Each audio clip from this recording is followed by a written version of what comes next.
Good morning, अस्सलाम वालेकुम, सुबह खैर। मैं हूं आपके साथ Jameel Sukhera and welcome to Suno Pakistan. Again हम हिना न्याजी का करेंगे इंतजार और सुनने में ये आया कि आते हुए हिना न्याजी मेरे लिए कॉफी लेके आएंगे और अब जो भी लेट होगा उसको पेनल्टी पड़ेगी और वो खाने की सूरत में पड़ सकती है, नाश्ता करवा दें, लंच करवा दें। लेट्स सी हिना आती है तो डिस्कस करते हैं। सबसे पहले टॉप स्टोरीज आपको बताएं, पीएसएल की बात करेंगे। कराची में रात गए और सुबह के औकात में भी धुंध का राज रहा, तफसील से इस पर भी बात करेंगे। खास तौर पर पॉलिटिकल सिनेरियो क्या चल रहा है। चेयरमैन नैप ने इस्तीफा दे दिया है, इलेक्शन कमीशन का इजलास हुआ, काफ लीग पीटीआई में शामिल हो गई और आज से पीटीआई का जेल भरो तहरीक का आगाज भी हो रहा है। इस पर भी हम तफसील से बात करेंगे।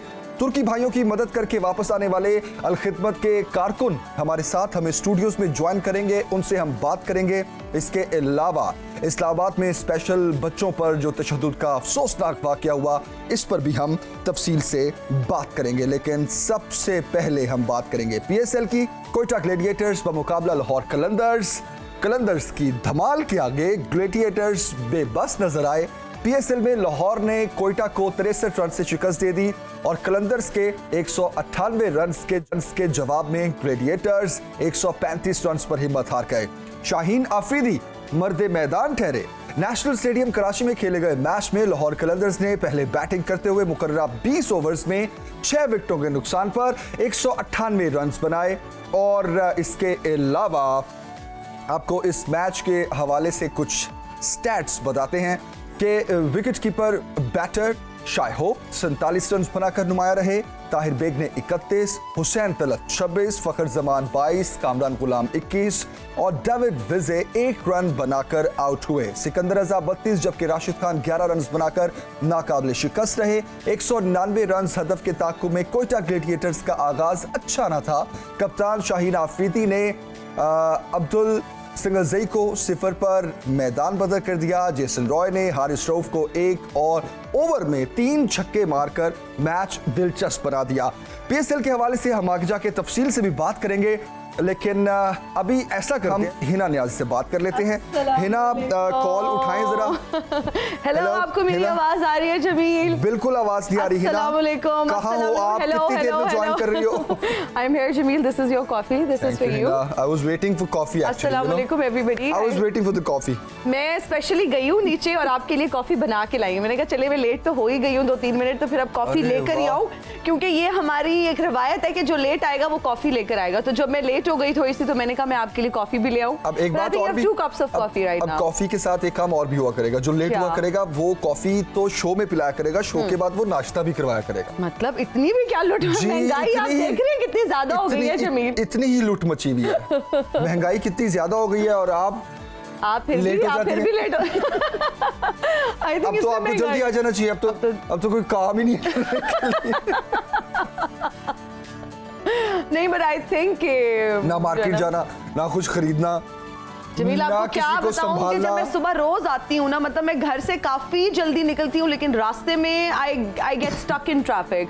अब मैं सोचूंगी घर से मैं 6:30 या 6 बजे निकल आया करूं। बहुत मसाइल है। अच्छा, ट्रैफिक की थोड़ी इंटरेस्टिंग बात हिना मैं आपके साथ भी शेयर करता हूँ, अपने नाज़रीन के साथ भी। एक रिपोर्ट सामने आई है, इस पर हम किसी शो में तफसील से बात भी करेंगे कि ट्रैफिक वार्डन्स की जो भर्तियां हैं वो काफी अरसे से रुकी हुई हैं। अच्छा, उसके रुकने की रीजन ये नहीं है कि वैकेंसीज नहीं है, उसकी रीजन ये है कि कोई ज्वाइन नहीं करना चाह रहा। exactly। ये बड़ी इंटरेस्टिंग कुछ फैक्ट्स हैं जिसमें बताया जा रहा है कि शायद लाहौर की 3000 गाड़ी के लिए एक ट्रैफिक वार्डन है।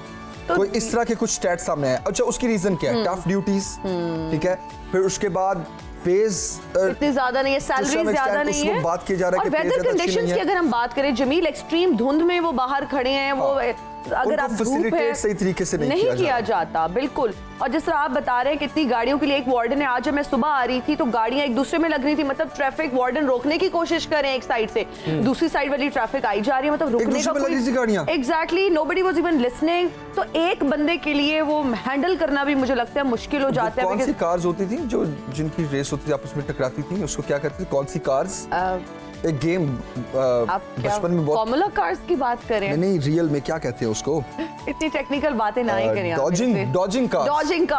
Dodging cars. और फिर बहुत तो आप जब आ रही थी तो लाहौर की सड़कों पे डॉजिंग कार्स वाला सीन हो रहा था। ऐसा ना करें, मैं लाहौरियों से दरखास्त करना चाहता हूँ कि ऐसा आई होप एंड प्रे कि वो आपकी जो है ना उस पे मुझे लगता है ये जब आप आ रही होती है ना तो ये ऐसा उस टाइप पे खास तौर पे होता है। आप इस तरह करें, अपने ब्लाइंड लगा लिया करें। नहीं, मैं सोच रही हूँ अपने आने के औकात जो है वो तब्दील कर लूँ, बदल लूँ।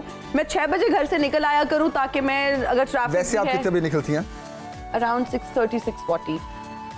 अच्छा, रश एक जैसे ही मिलेगा? और मुझे हाँ जी, रश तो एक जितना मिलता है। और जमील, रश आप पता है क्या मसला क्या आ रहा है कि जो स्कूल्स वगैरह खुल चुके हैं, बच्चे जा रहे होते हैं, स्कूल की जो वैन्स हैं अक्सर वो रास्ते में मिल रही होती हैं, और वे बहुत सारे लोग ऑफिसेज भी जा रहे होते हैं, बहुत सारे टीचर स्टाफ, इतना रश होता है। और फिर इन दी एंड मेकअप का जो टाइम है, मेकअप पे तो मतलब 2 घंटे उसके भी नहीं, अगर आप डाल लें, मेरा ख्याल आप 5 बजे निकलेगा, 6 बजे तक यहाँ पहुंचे, 8 बजे तक रेडी। जमील, आप वाला हिसाब नहीं है कि मुझे तैयार होने में घंटा लगता है। I only take 20 minutes to get ready guys. आज तो रिकॉर्ड कायम हुआ है, I just took 5 minutes, you know. हाँ, वो मुझे मरियम आती है आके आपसे लेट है, आप मुझे ऊपर आके मरियम बता रही है कि जमील भाई आज लेट हो गए हैं और वो मैम आप जल्दी से तैयार हो जाएं। मैंने कहा तो वो क्या मैंने स्टार्ट करने आज शो, कहती जी मिस कुछ ऐसा ही लग रहा है, लेकिन he was on. Okay Hina, आप लाहौर की ट्रैफिक की बात कर रही थी। अब हम अपने नाज़रीन को लिए चलते हैं कराची, क्योंकि कराची की जो सुबह है उसमें हमें धुंध का राज नजर आया। मुख्तलिफ इलाकों में रात गए भी धुंध के बायस हद निगाह मुतासिर थी, और आज सुबह भी महकमा मौसमियात के मुताबिक शहर में कम से कम दर्जा हरारत 14 डिग्री सेंटीग्रेड रिकॉर्ड किया गया है, और हवा में नमी का तनासुब 87% है, और शहर में हवा में नमी के तनासुब में इजाफे के बायस शहर में धुंध है। आप देखें कि शहर में काफी कराची में धुंध पड़ रही है। बिल्कुल, और महकमा मौसमियात का ये कहना है कि तमाम शहरी गाड़ियां जो है मोटरसाइकिल चलाते हुए बहुत ज़्यादा एहतियात करें, और मौसमियाती जो तज्जियाकार है उनका भी ये कहना है कि फरवरी में इतनी गहरी और लंबे दौर तक जो है ना ये दौरानिए के लिए धुंध कभी भी नहीं हुई, और आमतौर पर होती भी नहीं। अगर हम लाहौर की भी बात करें, और धुंध के बारे में ये भी कहा जा रहा है कि समंदर से चलने वाली जो नमी वाली जो हवाएं होती हैं उसकी वजह से भी ये इन दिनों जो है ना जमीन और जो समंदर का टेम्परेचर है वो डिफरेंट है। मतलब जमीन का दर्जा हरारत जो है वो कम है, समंदर का ज्यादा है, और नम जो समंदरी हवाएं हैं वो जब जमीन पर आती हैं, जब इस तरह से टेम्परेचर की वजह से धुंध बनती है। बिल्कुल धुंध बन जाती है। ये जो चेंज ऑफ वेदर है ना, इसका जो बीच का टाइम पीरियड है, इट कुड बी 10 डेज 15 और महीना भी हो सकता है जी। अच्छा, लाहौर में भी आप इस वक्त गर्मी का आगाज तकरीबन हो चुका है, गाड़ियों में एसी चलना शुरू हो चुका है, लेकिन शाम के टाइम, रात के टाइम अगर गाड़ी आपकी घर के बाहर खड़ी है या कहीं भी, तो उस पे औस पड़ी होती है। Exactly. तो वो दैट इज ह्यूमिडिटी। वो और कराची में तो बहुत सर्दी वाला औस या वो नहीं है, वो बेसिकली चेंज ऑफ हो रहा है। अच्छा जमील, अगर हम लाहौर के टेम्परेचर की भी बात करें तो मुझे लगता है बड़ा एब्रप्ट चेंज आया है हमारे वेदर कंडीशंस में भी, कि सर्दी से यकदम से गर्मी आ गई। अब अगर आप गाड़ी में बैठे तो आपका दिल करता है कि आप एसी चलाएं।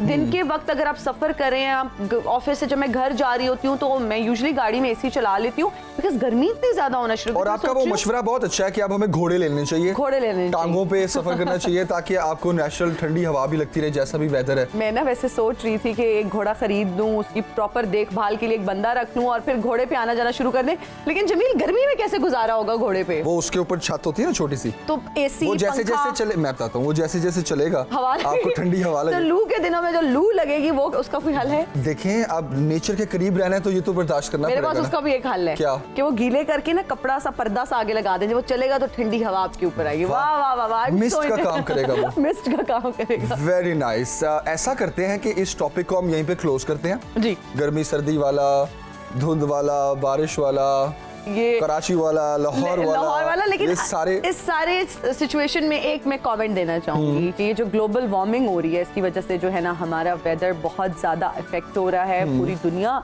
का। वैसे तो ओवरऑल अगर हम स्ट्रक्चर देखें तो उसमें बहुत सारी मेजर चेंजेस आ रही हैं, वेदर कंडीशंस चेंज हो रही हैं, लेकिन हमारे मुल्क को खुमियाजा भुगतना पड़ रहा है दूसरे ममालिक के। जो बहुत अच्छी बात की आपने, सेम ऐसे ही है, तरक्की याफ्ता ममालिक की इन गलतियों का खुमियाजा हमें भुगतना पड़ रहा है। अच्छा, आपने जिस तरह एक बिग चेंजेस की बात की, तो वो वेदर के साथ साथ पाकिस्तान की सियासत में भी बड़े बिग चेंजेस आ रहे हैं। एब्सोल्युटली बड़े चेंजेस आ रहे हैं, काफी बड़े। उन बड़े चेंजेस पर हम बड़े एनालिस्ट और एंकर पर्सन राना मुबश्शिर साहब से बात करते हैं। राना साहब, अस्सलाम वालेकुम, गुड मॉर्निंग। गुड मॉर्निंग जी, वालेकुम अस्सलाम, कैसे हैं आप? बिल्कुल अल्हम्दुलिल्लाह। ठीक है राना साहब, आप कैसे हैं? How is Islamabad treating you? Islamabad में तो बारिश, अच्छा मौसम। परफेक्टली फाइन, लेकिन एक चक्कर मुझे बताएं, जी। ये आपके साथ कर क्या रहा है ये जमील? ये बस ठीक है। राना साहब, सुन तो लो। यस, ये क्या हुआ राना साहब? राना साहब, लॉन्ग ये- टाइम नो सी। नहीं भाई, आपने बिल्कुल लिफ्ट ही नहीं कराई, और आपकी वो मरियम बीबी जो है वो तो आज बिल्कुल वो भी लेट होगी। आपने हिना को लगा दिया कॉफी पे, फिर उसको आप चक्कर दे रहे हैं, सारी दुनिया को बता रहे हैं आप कि वो कितने बजे आती है, नाल डॉजिंग कार जेडी है खिडाणियां ने, और डॉजिंग कार फिर सारी खेडनी उन्हें लोगों ने फिर रोड उत्ते। राना राना साहब, साहब मुझे लगता है इस प्रोग्राम में आपको ही मेरी फिक्र है। आप जब भी आते हैं ना, आप मेरे लिए स्टैंड लेते हैं, मेरे लिए आवाज उठाते हैं। This actually means a lot. बिल्कुल, ये पता है क्या कर रहा है ना, जी। ये तुम्हें घोड़ों के चक्कर में डाल रहा है, साथ साथ लोगों को बता रहे हैं इतने बजे आंदी है, इतने बजे जाती है, फिर नाल कहता है कितना टाइम लांदी है राना साहब, हाँ। ये भी दस रहे हैं कि तो 2 घंटे लांदी है। 2 घंटे लाती है, अपना नहीं दस रहा। अच्छा राना साहब, ये बताइए आपको तैयार होने में कितना टाइम लगता है? क्योंकि आज आप भी बड़े स्मार्ट लग रहे हैं माशाल्लाह। सुबह Very nice. सुबह है फ्रेशनेस ना? बड़ी ज्यादा नजर आ रही है। मरियम बीबी ने मुझे फोन किया अभी से मेरे ख्याल में 10 मिनट पहले, और मैं अभी शावर लेके आया हूं। अरे वाह, वेरी नाइस। ब्लैक अरे कलर वाह। Suits you a lot. बस बॉयज का यही सीन होता है ना, चुटकी में तैयार हो गए, ऐसे मुंह धोया और रेडी। आपका लेकिन ये सीन नहीं है, बॉयज की बात हो रही है। बॉयज, मैं राना साहब को बॉयज कह रहा हूं। राना साहब, आप मरियम बीबी कह रहे थे, मुझे याद है हमारी जो कोऑर्डिनेटर है मरियम, उनकी आप बात करें, वरना ध्यान मेरा मरियम नवाज साहिबा पे जा रहा था। मैं मरियम कोऑर्डिनेटर की गल कर रहा, मैं खुदादा वास्ते।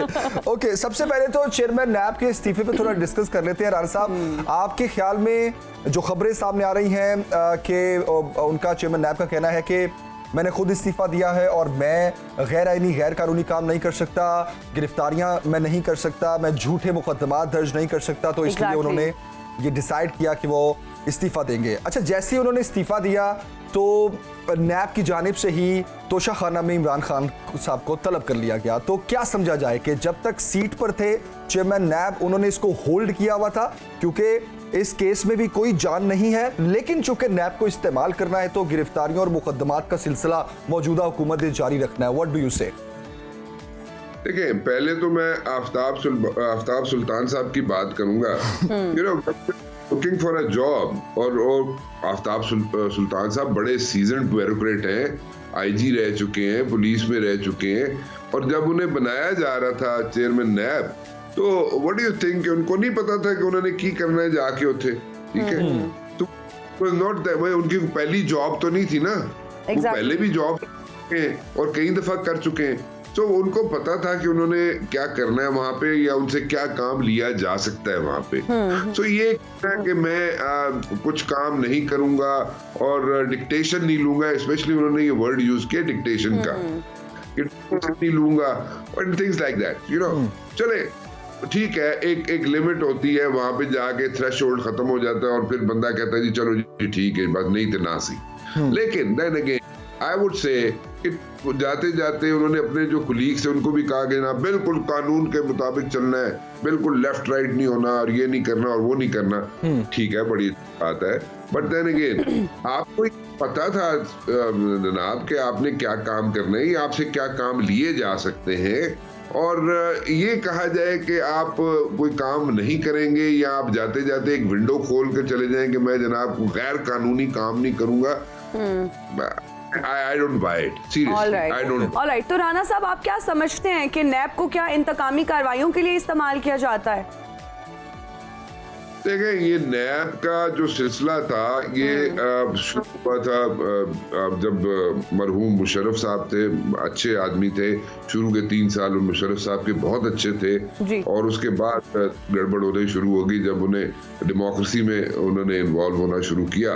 बट देन क्योंकि पॉलिटिशियंस के साथ इंटरेक्ट करना पड़ता है तो फिर उन्हें समझ आई कि किन्ने भी है दसो होता है। बट देन अगेन उस वक्त भी जनरल अमजद होते थे चेयरमैन नैब, और जनरल अमजद के साथ मेरी बड़ी अच्छी फ्रीक्वेंसी थी, बड़ी अच्छी उनके साथ बातचीत थी मेरी, and I was a reporter at the News अखबार, ये जो अंग्रेजी का अखबार होता है.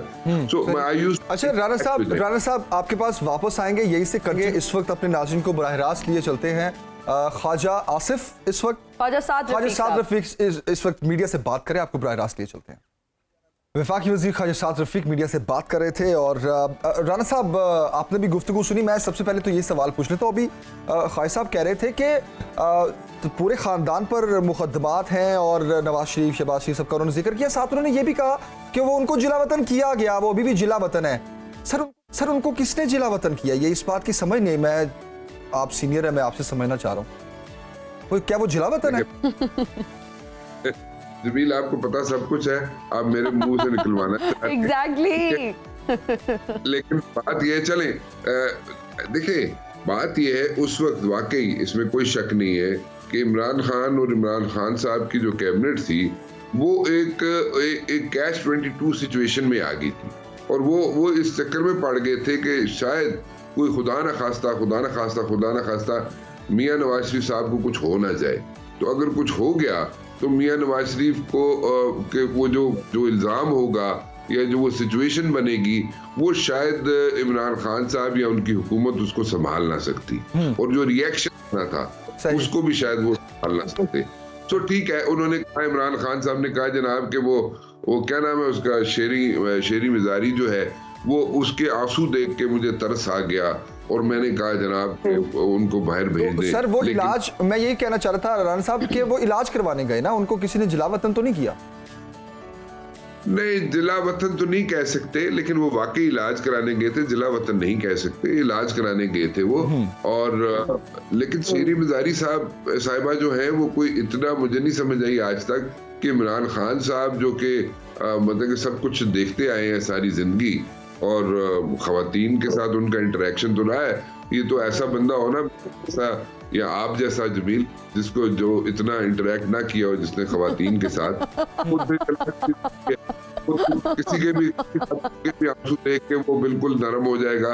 लेकिन वो जो बात कहते हैं ना कि जनाब वो शेरी मजारी के देख के आंसू तो राणा साहब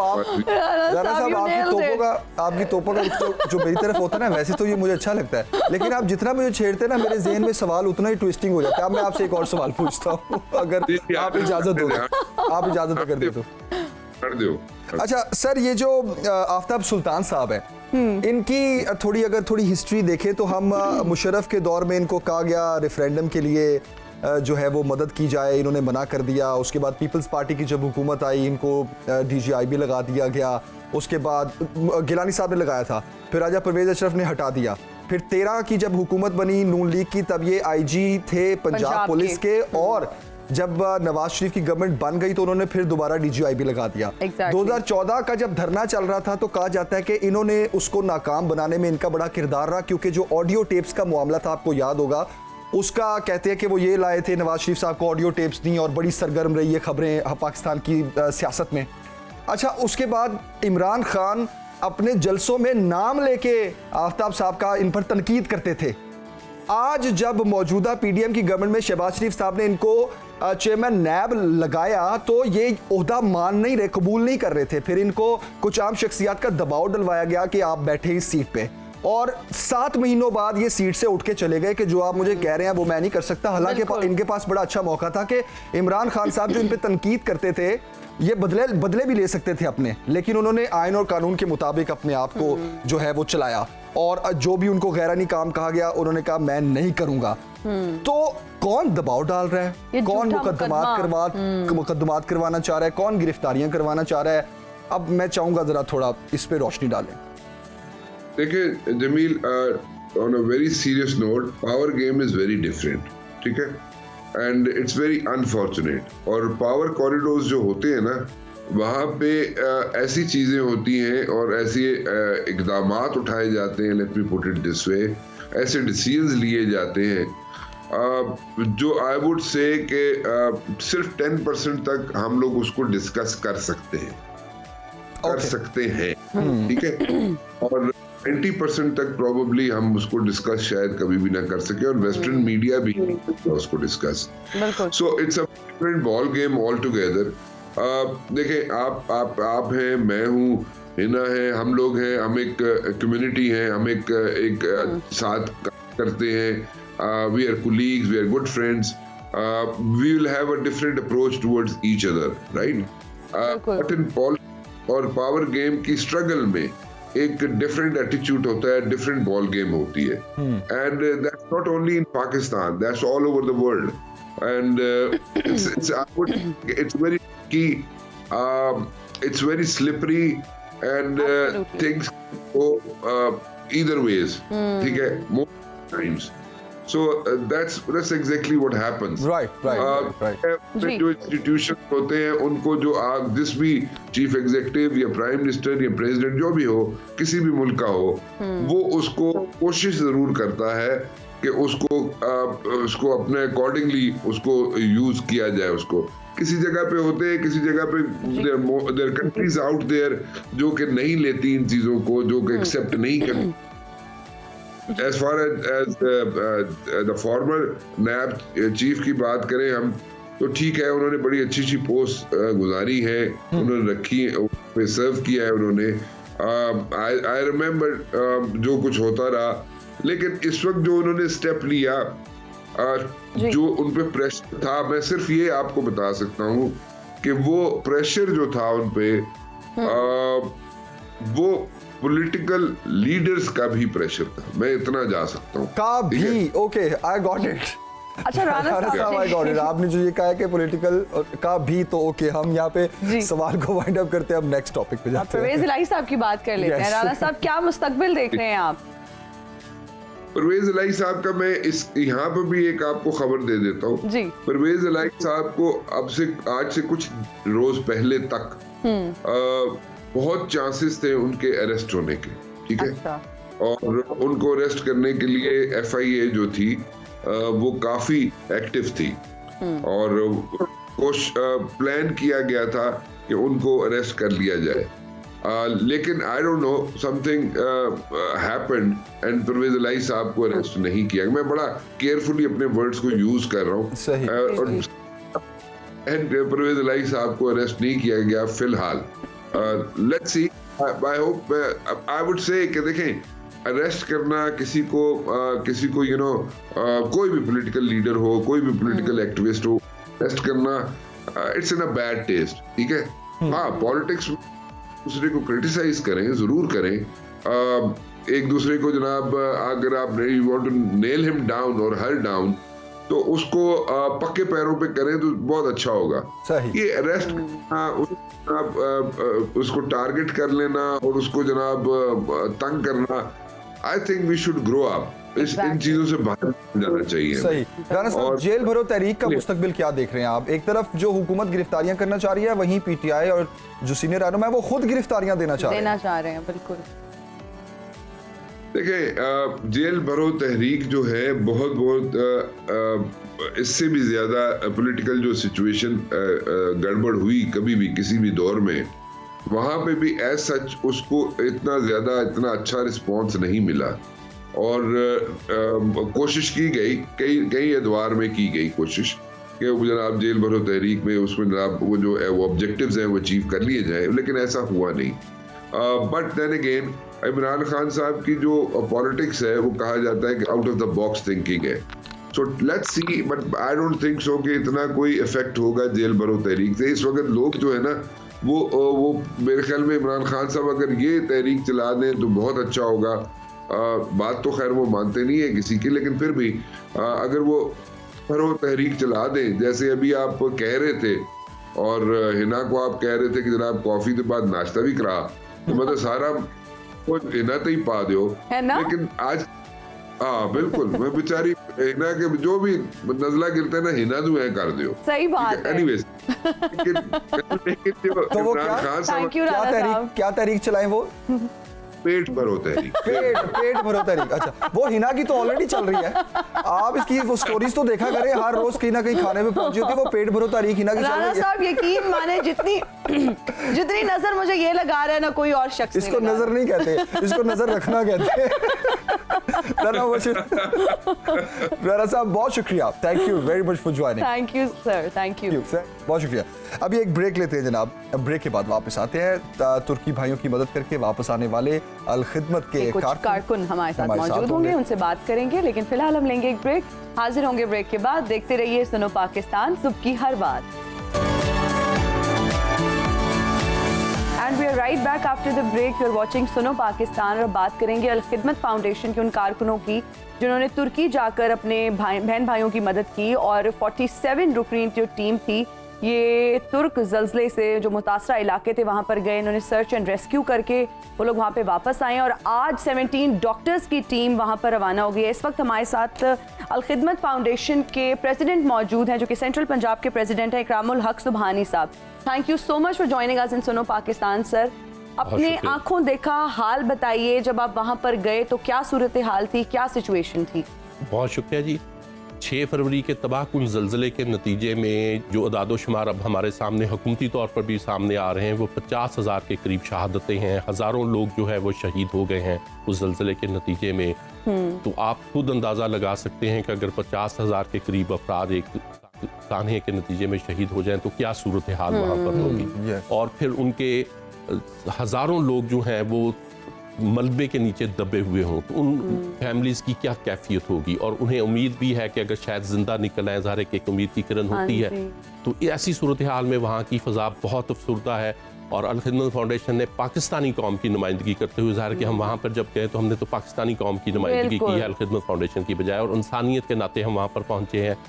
तुर्की के साथ ख़ास तौर पर हमारे एक दरीना बरादराना ताल्लुकात हैं। जब कभी भी पाकिस्तान में मुश्किल वक्त आई है तो बिल्कुल इब्तदाई तौर पर जिन्होंने पाकिस्तान में आकर मदद की है उसमें तुर्की सर फहरिस्त होता है। तो इस नाते से भी, इंसानियत के नाते से, अल खिदमत फाउंडेशन के सदस्य डॉक्टर हफीज़ुर रहमान साहब ने फौरी तौर पर जो है अल खिदमत फाउंडेशन की टीम्स को ऑर्गेनाइज़ किया और सर्च एंड रेस्क्यू की टीम में वहाँ का अफात नामी इदारा जो नेशनल डिज़ास्टर मैनेजमेंट का अदारा है बहुत इफेक्टिव काम करता है। तो उन्हें जाके अल खिदमत फाउंडेशन की 47 रुकनी टीम ने असिस्ट किया सर्च एंड रेस्क्यू ऑपरेशन में। और जो भी असाइनमेंट उन्होंने हमें दी, अल्हम्दुलिल्लाह मैं अल्लाह ताला का शुक्र अदा करते हुए पाकिस्तानी कौम की नुमाइंदगी के तौर पर ये अर्ज़ करना चाहता हूँ कि अल्हम्दुलिल्लाह उस टास्क को हमने बहुत अच्छे अंदाज में परफॉर्म किया।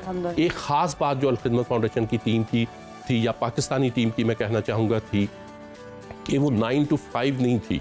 बाकी बहुत सारे ममालिक की रेस्क्यू टीमें आई हुई थी, लेकिन वो ज़ाहिर के जो शेड्यूल होता है उसके मुताबिक काम करती थी। हम उनको हर वक्त अवेलेबल थे। अच्छा। हम जब पहुंचे तो अदिया अमान में उन्होंने हमें टास्क दिया, बहुत ज़ल्ज़ले से मुतासरा इलाका था। तो हम ज़ाहिर के एक कमोबेश 24 घंटे की ट्रैवलिंग के बाद वहाँ पर पहुँचे थे। तो जाते ही हमारी टीमों ने जो है टास्क जो साइन किया गया हमने उसको ज्वाइन किया। उस दिन रात को फिर अलल सुबह भी उन्होंने हमें टास्क दिए।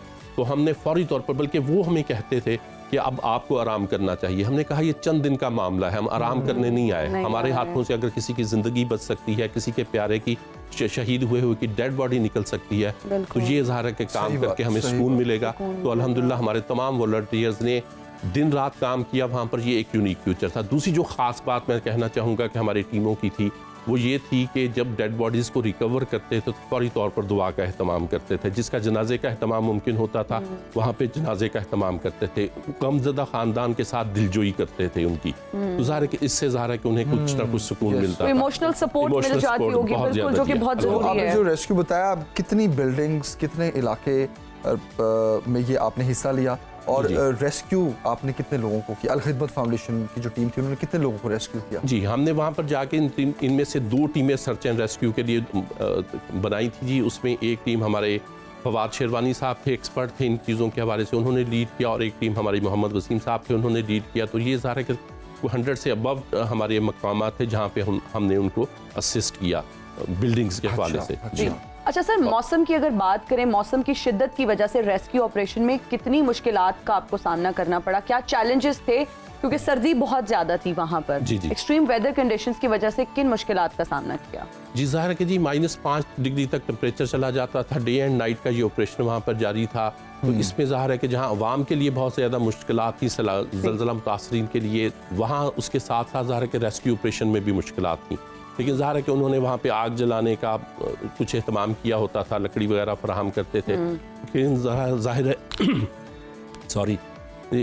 लेकिन जाहिर है कि अगर -5 डिग्री तक टेम्परेचर जाता हो तो मौसम की शिद्दत किसी न किसी तरह मुतासिर तो बिल्कुल, करती है बिल्कुल, जी। बहुत मुश्किल। लेकिन मैं आपको एक दिलचस्प बात बताऊं कि पहले ही दिन हमारी टीम के फवाद शेरवानी साहब ने मुझे फजर की नमाज के बाद शेयर किया कि आज हम 3 बजे हमें उन्होंने उठाया, रब्ता किया, हमारी टीम उठी और हमें बिल्कुल सर्दी का शिद्दत का अंदाज़ा नहीं हुआ। वापसी पे तो हमें सर्दी का एहसास हुआ, लेकिन उस वक्त हमें बिल्कुल कोई अंदाज़ा नहीं हुआ। हम उठे, फ़ौरन उस मुकाम पर पहुँचे और ज़ाहिर है कि जो भी असाइनमेंट उन्होंने हमें असाइन की थी वो हमने परफॉर्म की। तो अल्लाह ताला की मदद भी जो है ना जी वो शामिल हाल होती है जब इस तरह का फ़ज़ा और इस तरह के हालात होते हैं, तो अल्लाह ताला हिम्मत भी देता है और मदद भी उसकी मिलती है। उसके नतीजे में अल्हम्दुलिल्लाह वो आड़े हमारे नहीं आई सर्दी की शिद्दत, लेकिन ज़ाहिर है कि वो मौसमी हालात का हमने सामना बेशक बेशक, वो भी एक बहुत मुश्किल हालात होते हैं। एक तो ऑलरेडी आप बहुत ऐसी आपकी फीलिंग्स ऐसी होती हैं, दुख और तकलीफ वाला बहुत सारा मामला होता है, और फिर ऐसे में जी, फिर जी। सर्दी की शिद्दत हो और मुश्किलात भी हो। जी, अच्छा, ये बताइएगा इकराम साहब कि अब वहाँ पर जो रिलीफ ऑपरेशन जारी है उसमें अल खिदमत फाउंडेशन का क्या हिस्सा है और कितनी देर का प्लान है, कहाँ कहाँ पार्टिसिपेशन होगी वहाँ पर? अल्हम्दुलिल्लाह जी, अल खिदमत फाउंडेशन की टीम, अल खिदमत फाउंडेशन की जानिब से बिल्कुल इब्तदाई तौर पर ही पाकिस्तानी अवाम की मदद से शाम और तुर्किया में रिलीफ का काम भी इब्तदाई तौर पर जारी है। इस वक्त तक हम 25,000 के करीब ब्लैंकेट्स जो हैं वो तकसीम कर चुके हैं वहाँ पर, और इसके साथ 6,000 के करीब विंटर जो खैमे हैं, टेंट हैं, वो फराहम कर चुके हैं। इस तरह खुर्द-ओ-नोश की अशिया, इस तरह से जैसे मैंने अर्ज़ किया कि डॉक्टर्स की जो टीम 17 रुकनी है वो वहाँ पर पहुँच रही है। तो रिलीफ का काम हमारी वहाँ पे जो मुकामी ऑर्गेनाइजेशंस हैं, तो खुदा न खास्ता अगर कभी पाकिस्तान में या इस खित्ते में कोई इस तरह का सानिया होता है तो वो सारी हमारी डोनर पार्टनर्स होती हैं और हम इम्प्लीमेंटिंग पार्टनर होते हैं। तो इस वक्त वो हमारी वहाँ पर इम्प्लीमेंटिंग पार्टनर है, मकामी NGOs हैं, लैंग्वेज बैरियर नहीं है, उन्हें हालात का हमसे बेहतर बखूबी अंदाज़ा है। तो अल खिदमत foundation being a donor partner और वो इम्प्लीमेंटिंग पार्टनर के वहाँ पे काम कर रही हैं, जिसमें IHH है, वहाँ की IHA कहलाती है, जान सोयू है और हेरात फाउंडेशन है। तो ये बड़ी ऑर्गेनाइजेशंस हैं और वो वहाँ पे मुकामी तौर पर काम कर रही ठीक हो हैं। गया। सर, इतने दिनों बाद हमने सोशल मीडिया पर भी देखा, बहुत सारी वीडियोस भी इस तरह से वायरल हो रही थी, मुआवजात हो रहे थे कि लोगों को मलबे तले से जो है ना वो जिंदा भी निकाला कई जा रहा घंटों बाद भी था, उनको जिंदा निकाला बिल्कुल गया। न्यूबॉर्न बेबीज को निकाला जा रहा था कई घंटों बाद। क्या आपकी टीम ने भी कोई ऐसा वहाँ पर कुछ होता देखा, कोई ऐसा वाकया देखा, कोई ऐसा मुआवजा देखा? अल्हम्दुलिल्लाह जी, हमने 12वें दिन भी हताई एक मकाम था जहाँ से आदियाबाद से हम शिफ्ट हुए, तो वहाँ पर 3 जो हैं अलाइव डेड बॉडीज जहाँ पे हमने असिस्ट किया जाके अफाद को, वहाँ से 3 जो हैं अफराद वो जिंदा निकले। तो कुल मजमूई तौर पर जहाँ पे हमने मुख्तलिफ ऑपरेशन में हिस्सा लिया 6 अफराद जिंदा निकले। बहुत सारी जगहों पे ऐसी उम्मीद नज़र आती थी कि यहाँ पर जिंदा मुमकिन हो सकते हैं, तो ज़ाहिर है कि उनके ख़ानदान जो अहले खाना होते थे उन्हें भी उम्मीद होती थी, हमें भी एक लगन और उम्मीद होती थी कि अल्लाह करे। और वहाँ पे जो कोऑर्डिनेशन की मीटिंग्स हमारी वहाँ की हुकूमती सतह पर होती थी, वो तकरीबन रोज़ाना की बुनियाद पर जो फील्ड में काम करने वाले लोग होते थे वो उनसे पूछते थे कि आप क्या समझते हैं कि जिंदा निकलने के इम्कानात अब मौजूद हैं। तो हम में भी ये हिम्मत नहीं होती थी कि हम ये इजहार कर सकें कि अब इसके इम्कान नहीं है। 12 दिन बाद आपने बताया कि 12वें दिन भी, लेकिन हम उन्हें ये अर्ज करते थे कि हम दुआ गो हैं, हमारी कोशिश और ख्वाहिश है और दुआ गो है कि अल्लाह ताला कुछ अफराद को जिंदा निकाले। कोई और मुआवजा हो जाए। ऐसे वाक़यात भी होते थे, कुछ रिपोर्ट भी और वीडियोस भी बाहर आए कि जो लोग रेस्क्यू के अमल में हिस्सा ले रहे थे वो मलबे के ऊपर खड़े होके ला इलाहा इल्लल्लाह जी, बिल्कुल पढ़ते जी। थे ऊंची आवाज में। जी। नीचे से कहीं से आवाज आती थी मोहम्मद रसूलुल्लाह, जी, तो वो फिर पता ज़ाहिर है, चलता था। जी, पता बिल्कुल। चलता था, तो जी, ये भी एक जी। देखिए, ये एक आपका फर्ज भी होता है एज ए मुस्लिम। मैं ये बात करना चाह रहा हूँ कि हम हमेशा मुश्किल की इस घड़ी में कोई भी मुस्लिम मुल्क हो, हम उसके साथ खड़े होते हैं। अल खिदमत फाउंडेशन खास तौर पर मैं कहूँगा पाकिस्तान में भी जब सैलाब की सूरत हाल आई तो अल खिदमत फाउंडेशन मुसलमान बहन भाइयों, बल्कि और भी पाकिस्तान में तो बाकी के भी जो मज़ाहिब हैं उनके लिए भी हम उसी तरह उनकी मदद करते हैं। तो इंसानियत की जो खिदमत है ना, उसकी जितनी तारीफ की जाए खिदमत फाउंडेशन की वो कम है, आई मस्ट से। क्योंकि सैलाब ज़दगान बहन भाइयों के साथ भी आप जिस तरह खड़े हुए रिलीफ ऑपरेशन में, पका हुआ खाना वहाँ पहुँचाना और दिन रात वहाँ पर टीम्स बना देना, वहाँ हामला खवातीन के लिए डॉक्टर्स का भेजना, उनका ख्याल रखना। और जमील, इससे पहले कोविड हमारे मुल्क में बल्कि पूरी दुनिया में जब कोविड की लहर आई तो तब भी अल खिदमत फाउंडेशन सबसे आगे था और सबसे पहले लोगों को जो है वो रेस्क्यू करना, अभी भी जब ये ऑपरेशन भी वहाँ पर जारी था। और आज जिस तरह से हमें प्रेसिडेंट साहब भी ये बता रहे थे कि 17 डॉक्टर्स की टीम तुर्की रवाना हो चुकी है और वहाँ पर वो जाएंगे, उनको असिस्ट करेंगे। तो अल खिदमत की जितनी तारीफ की जाए उतनी कम है, और बिल्कुल ट्रांसपेरेंट अगर हम बात करें, सब कुछ बिल्कुल ट्रांसपेरेंट है और आप देखिए और लोगों का बहुत यकीन है। सर मैं यही बात करने लगा था कि लोगों का इतना यकीन है कि वो बगैर कुछ सोचे या कुछ जांचे, वो सबसे पहले जहाँ अल खिदमत फाउंडेशन का नाम आता है ना, वो फौरन से जो है डोनेट करना चाहते हैं। इकराम साहब बहुत शुक्रिया हमें ज्वाइन करने के लिए, और आपकी फाउंडेशन के लिए ढेरों दुआएं। और वो लोग जो इस फाउंडेशन से जुड़े हैं, वो अहलकार, वो नौजवान जो पाकिस्तान में या पाकिस्तान से बाहर जाकर भी इंसानियत की खिदमत करते हैं, मदद करते हैं, उनके लिए भी ढेरों दुआएं। और अभी एक ब्रेक लेते हैं जनाब। ब्रेक लेते हैं, हाजिर होंगे ब्रेक के बाद। देखते रहिए Suno Pakistan. And we are right back after the break. You are watching Suno Pakistan, और अब बात करेंगे शायर इनकलाब जोश मलियाबादी, जिनका असल नाम शबीर हसन खान था। 1894 को मलियाबाद में पैदा हुए। आइए उनकी जिंदगी के बारे में एक रिपोर्ट देखते हैं।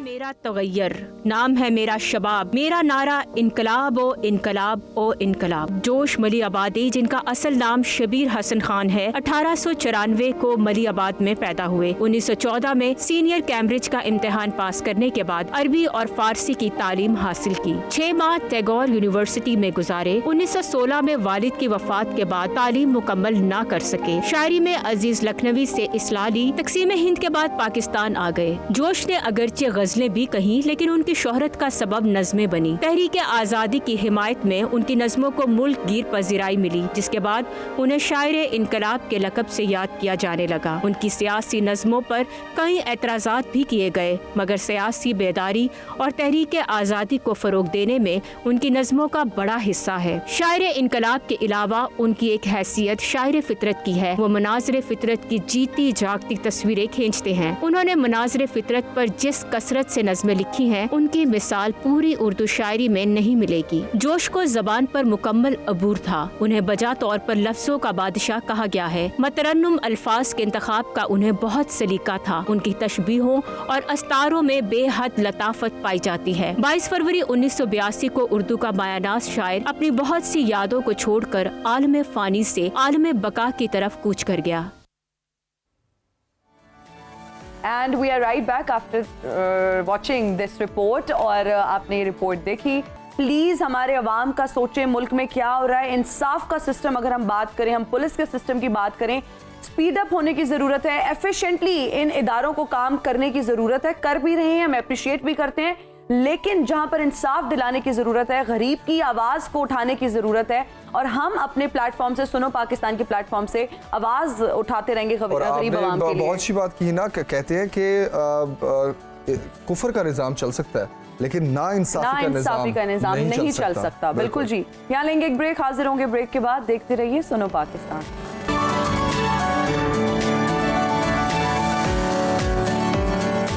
और हम हाजिर हैं ब्रेक के बाद। आप देख रहे हैं सुनो पाकिस्तान, और अब बहुत खास मेहमान ने हमें प्रोग्राम में ज्वाइन किया है। बहुत ही ज़बरदस्त सिंगर हैं मुनीबा इलियास साहिबा हमारे साथ इस वक्त मौजूद हैं। अस्सलाम वालेकुम, thank you for joining us Muniba.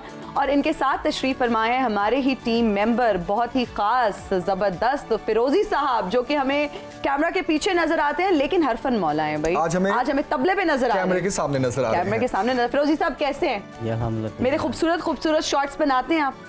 मैं तंग करती हूँ आप लोगों को स्टूडियो में? नहीं, कभी नहीं तंग करती मैम। यही चाहिए था, मैंने इनको पहले ही बताया था। जो ऑन एयर ये बात पूछने का क्या मकसद था? मेरे से क्यों पूछे ना ये कितना तंग करती है, मैं फिर सारे कैमरामैन से पूछ कर बताऊंगा कि हिना नियाज़ी कितना तंग करती है। किसी एक बंदे को साथ मिला के फिरोजी साहब साजिश कर रहे हैं ना, साजिश कर रहे हैं ना फिरोजी साहब। ओके जनाब, टैलेंट जिस तरह हम आपके सामने ढूंढ कर लाते हैं, तो आज मुनीबा इलियास से आपकी मुलाकात करवाते हैं, उनसे जानते हैं कि वो क्या करती हैं। मुनीबा, पढ़ती हैं आप? जी मैं पढ़ती है। हाँ, मैं पूछ लेता हूँ ना उनसे। मैंने बहुत सारी बातें कर ली ऑफ एयर की थी, अब ऑन एयर करेंगे। मुनीबा, किस क्लास में हैं आप, क्या पढ़ती हैं? मैं पंजाब कॉलेज में पढ़ी हूँ, सेकंड ईयर में। अभी आप सेकंड ईयर में? अभी मैं ओके, ज़बरदस्त। और गाना गाते हुए कितना अरसा हो गया? मुझे गाना गाते हुए ज़्यादा अरसा नहीं हुआ। मैंने 3-4 साल पहले प्रॉपर शुरू किया था। लेकिन उससे पहले बस ये पता था कि अच्छा सही है, गा लेती हूँ शायद, लेकिन अच्छा। प्रॉपर पता नहीं था कि तो अच्छा। शौक किस तरह पैदा हुआ आपको गाने का? शौक मैं अपने बाबा को सुनती थी क्योंकि मेरे बाबा भी गाते थे, उनको भी शौक था, लेकिन उन्होंने कभी भी ऐसे एज ए प्रोफेशनली नहीं गाया, मतलब उन्होंने घर पे ही कभी-कभी घर पे गुनगुना देते थे। गुनगुनाते तो फिर थे। सीखा आपने? मैंने कोई सीखा, उस्ताद हैं आपके? मैंने सीखा था 2-3 महीने उस्ताद से, उस्ताद हबीबुर रहमान से, लेकिन वो फोत हो गए, उस वजह से फिर मैंने छोड़। अच्छा, तो अच्छा Okay, मुनीबा, जबरदस्त। कहते हैं जब आप अच्छे सिंगर बनना चाहते हैं तो उसके लिए प्रैक्टिस बहुत जरूरी है, रियाज लोग बहुत देर तक करते हैं। आप क्या रोजाना रियाज करती हैं? गले का ख्याल किस तरह से रखती हैं? क्या चीजें नहीं खाती? ऑनेस्टली वैसे सुना तो ऐसे ही है कि मतलब बड़ा लोग अपने गलों का बड़ा ख्याल रखते हैं, लेकिन मैं बिल्कुल भी नहीं रखती। फिर देन यू आर ब्लेस्ड माशाल्लाह, फिर तो आप मैं ब्लेस्ड भी हैं। और क्या शौक है गाने का आपको? क्लासिकल या पॉप? मैं सब गा लेती हूँ। मैंने अपने ऊपर कभी भी वो नहीं किया कि मतलब एक होता है वैसे पसंद एक होती है, लेकिन मैं सब गा लेती हूँ। मतलब लेबल नहीं लगवाया कि यही Exactly. स्पेसिफिकली इस जॉनरा में मैं गा सकती हूँ। हाँ। What is your favourite genre गाने में? गाने में ज्यादा क्या गाना पसंद है? क्लासिकल? क्लासिकल, मैं वही बता रही हूँ, मैं सब गा लेती हूँ। मैं अरे क्लासिकल वाह, पसंद फिर भी इस तरह सभी करते हैं, पसंद हम भी मजीद सभी है। सवालात करने की बजाय हम मुनीबा को सुनते हैं। जरूर, तो मुनीबा क्या सुनाएंगे आप हमें? मैं अभी सबसे पहले आप लोग को एक क्लासिकल मेहंदी हसन साहब की गजल जबरदस्त, श्योर। रंजिशी सही। रंजिशी सही, ओके। ब्यूटीफुल।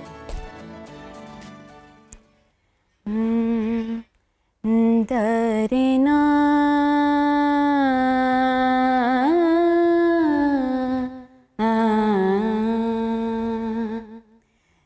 दरना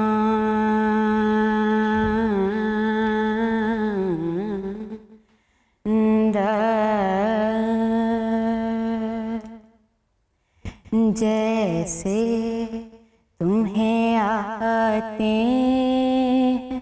न आने के बहाने, जैसे तुम्हें आते हैं न आने के बहाने,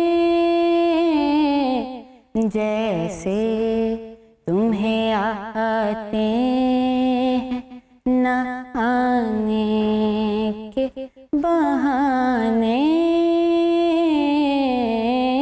जैसे तुम्हें आते हैं न आने के बहाने, वैसे ही किसी रोज न जाने के लिए वैसे ही किसी रोज न जाने के लिए रंजिशे सही जबरदस्त। दिल ही दुखाने के लिए रंजिशे सही।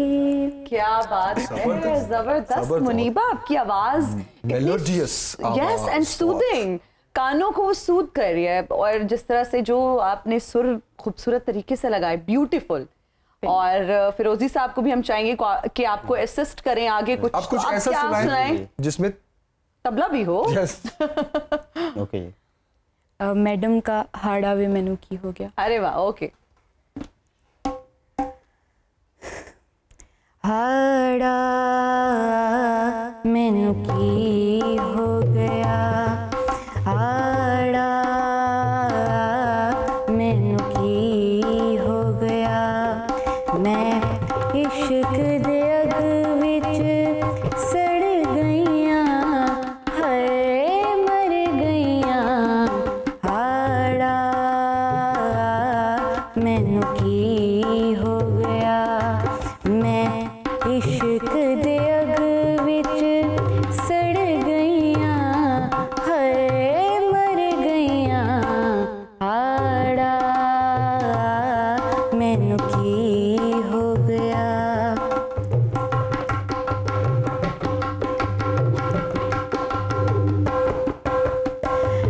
इश्क च फस, I'm sorry, I forgot the lyrics. It's okay. हाड़ा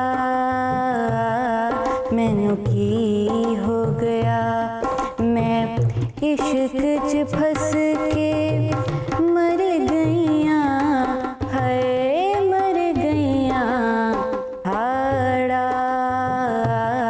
मैनू की हो गया। जबरदस्त। जबरदस्त मुनीबा। What's next?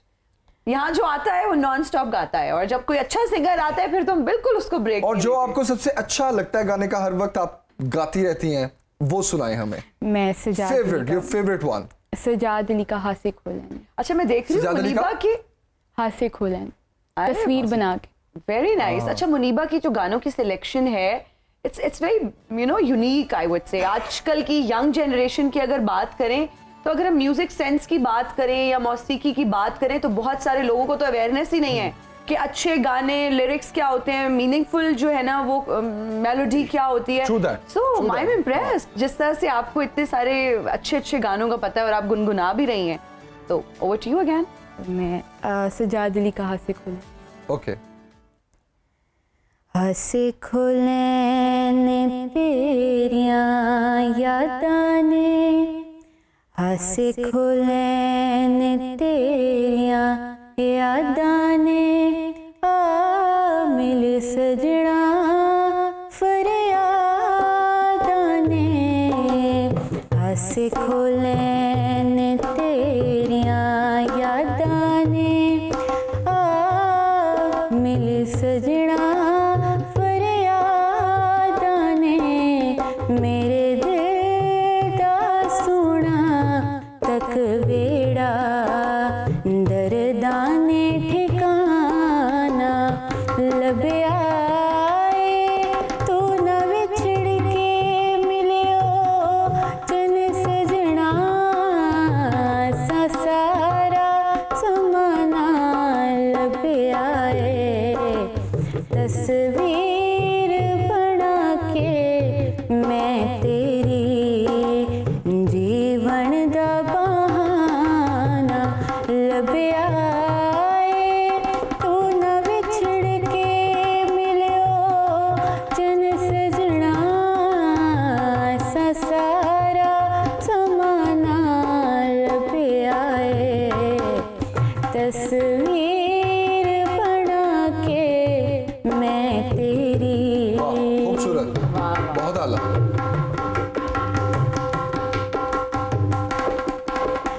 मेरे हिजर दी कोई मिसाल नहीं, मेरे हिजर दी कोई मिसाल नहीं, एक तू जो मेरे नाल नहीं, मेरे हिजर दी कोई मिसाल नहीं, वाह वाह।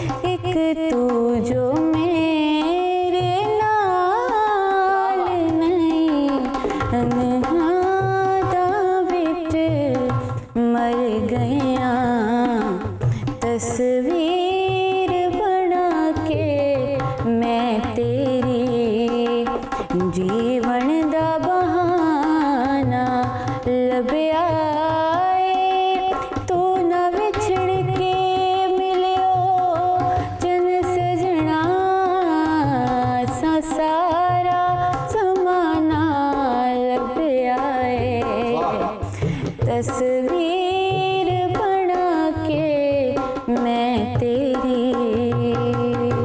जबरदस्त जबरदस्त। सजाद अली साहब का और भी कोई गाती हैं आप गाना? सजाद अली साहब के और आते कौन सा फेवरेट है सजाद अली साहब का गाना? अभी तो कोई ऐसा नहीं है कि मैं सारे कहूँ कि ही उनके मैं इतने अच्छे गाने सारी हैं। बिल्कुल सारी उनके बहुत अच्छे हैं, लेकिन मैं ऑनेस्टली अभी बताऊँ, मैं ऐसा अभी कोई भी नहीं है कि मेरे अंदर रचा और मैं एकदम से कि कहूँ कि ये क्योंकि बहुत सजाद अली साहब का exactly. level सारे गाने ही उनके level है बहुत उनका अच्छे हैं। इस पे, बिल्कुल कोई शक मुनीबा नहीं। सही क्योंकि कहा। मुझे लगता है कि गाने से पहले आपको उसके अपने अंदर रचाना ज़रूरी होता है। अच्छा मुनीबा, अब हम ब्रेक पे जा रहे हैं। ब्रेक पे जाते जाते भी हम चाहेंगे कि कुछ आप गुनगुनाएं और हम फिर ब्रेक ले लें। और सजाद अली साहब के अलावा भी like, कुछ भी मजीद एनीथिंग यू कौन, लाइक, जो आपका किसको फेवरेट गाती हैं आप? गाना हो, Yes. Whatever you like. अच्छा मैं वो सुना देती हूँ थोड़ा सा, वे मैया तेरे वेखन। ओ जबरदस्त, हम आपका शुक्रिया अदा करेंगे आज। Thank you so much for joining us.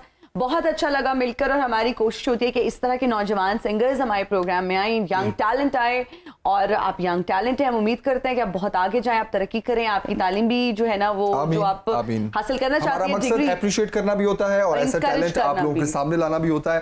तो इनका हम शुक्रिया अदा करते हैं, क्योंकि इनसे जब हम गाना सुन रहे होंगे तो हम ब्रेक पे चले जाएंगे। और फिरोजी भाई का भी बहुत शुक्रिया, thank you ji. Muniba, over to you. वे माया तेरे वेखन नूं, वे माया तेरे वेखन नूं, चुख चरखा गली दे विच टावां, वे माया तेरे वेखन नूं, चुख चरखा गली दे विच टावां, वे लोकां पाने दे माया, तंग तेरियां यादां दे पावां, वे माया तेरे वेखन नूं।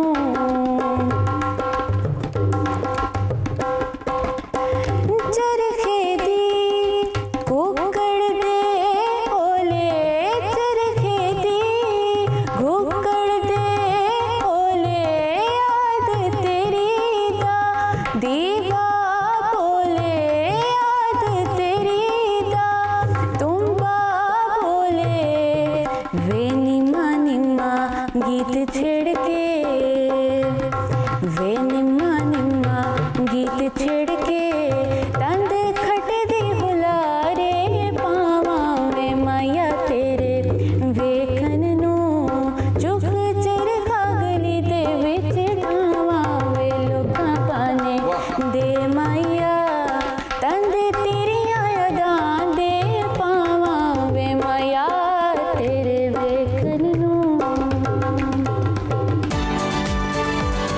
Welcome back to Suno Pakistan. अब बात करेंगे पीटीआई की जेल भरो तहरीक की, जिसका आगाज आज लाहौर से हो रहा है।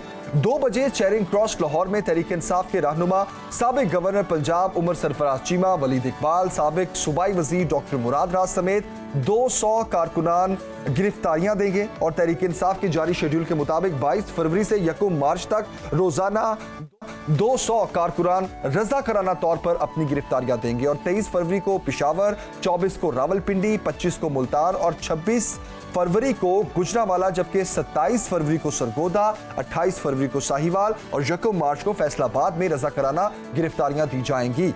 तो इसी पर तफसील से बात करते हैं। रहनुमा तहरीक इंसाफ आलिया हवा इस वक्त हमारे साथ हैं। आलिया साहिबा, बहुत शुक्रिया हमें ज्वाइन करने के लिए। कहिएगा, जेल भरो तहरीक का आज से बाकायदा आगाज हो रहा है। हमने देखा कि पिछले कुछ दिनों में हमें इस तहरीक से पहले ही कुछ गिरफ्तारियां होती हुई भी नजर आ रही हैं, जिसमें पर्चे दिए जा रहे हैं कारकुनान पर भी, और सुनने में आ रहा है बड़ी लिस्टें तैयार हैं गिरफ्तारियों की। तो आप तो खुद से ही अब गिरफ्तारियां देने जा रहे हैं, तो मुस्तकबिल की सियासत पर क्या असरात मुरतब होंगे इन गिरफ्तारियों से? जी बिस्मिल्लाहिर्रहमानिर्रहीम एंड गुड मॉर्निंग पाकिस्तान। सबसे पहले तो मैं ये कहूँगी कि आप इनको गिरफ्तारियां कहेंगे, मैं इनको अब्डक्शन कहूँगी। और मैं ये कहूँगी कि जो भी गिरफ्तारी आज तक की गई है वो रात के अंधेरे में की गई है, और उसको इन्होंने जिस तरह से उसको अब्डक्ट किया है ना हमारे लीडर को, दैट इज कंडेमेबल। बात इतनी है कि जब आपने हमारे घरों की चादर और चारदीवारी के तकद्दुस पामाल करने हैं, आधी रात को हमारे घर वालों को हरासा करना है, दीवारें फैलानी है, हम पर आपने बोलने पर पाबंदी लगानी है, हमारी प्रेस कॉन्फ्रेंस आपको हजम नहीं हो रही है, हमारा बात करना आपसे हजम नहीं हो रहा है, और बनाना भी आपने हमें बागी और गद्दारी है, तो फिर आप ये समझे कि हम खुद वॉलंटियर कर रहे हैं और हम ये कह रहे हैं कि इस सिस्टम के अगेंस्ट, जिस सिस्टम में यहाँ पर चोर लुटेरे तो NRO 2 लेकर हुकूमतों में बैठे हैं, तो हम जैसे लोग जिन्होंने आज तक कोई जुर्म नहीं किया, हम जैसे लोग जिन्होंने कोई करप्शन नहीं की, हम जैसे लोग जिन्होंने कोई चोरी नहीं की, हम पर हमारा एक ही जुर्म है, वो है इस निजाम के खिलाफ आवाज उठाना, इस अवाम को शऊर देना, इस अवाम को बताना कि इन हुक्मरानों ने तुम्हें किस तरह से लूटा है। तो चलो फिर हम ही जेल भर देते हैं, क्योंकि इस मुल्क की जेलें तो अशराफिया के लिए है नहीं, इस मुल्क की जेलें तो धनिया चोरों के लिए है, इस मुल्क की जेलें तो बकरी बिजली चोरों के लिए,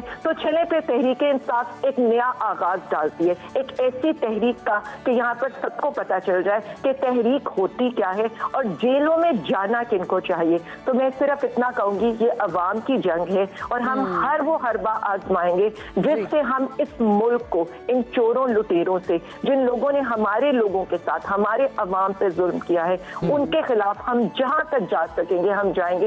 ये जेल भरना तो बहुत छोटी सी बात। अच्छा आलिया साहिबा, अगर गिरफ्तारियां नहीं होती तो फिर लाहे-अमल क्या है आपका?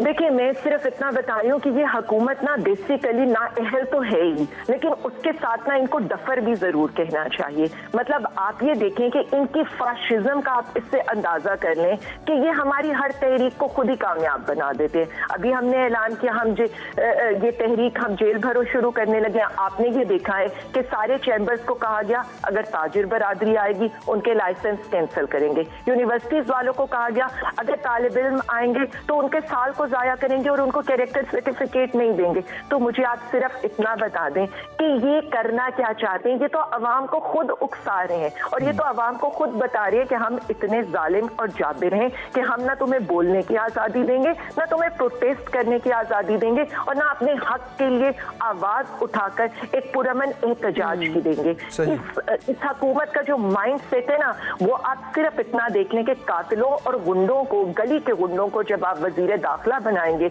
और चोरों लुटेरों को जब आप कैबिनेट में और जमानत शुद्धान को रखेंगे, तो आप सिर्फ इतना देख लें कि अवाम पर ऐसी पाबंदियां लगेंगी।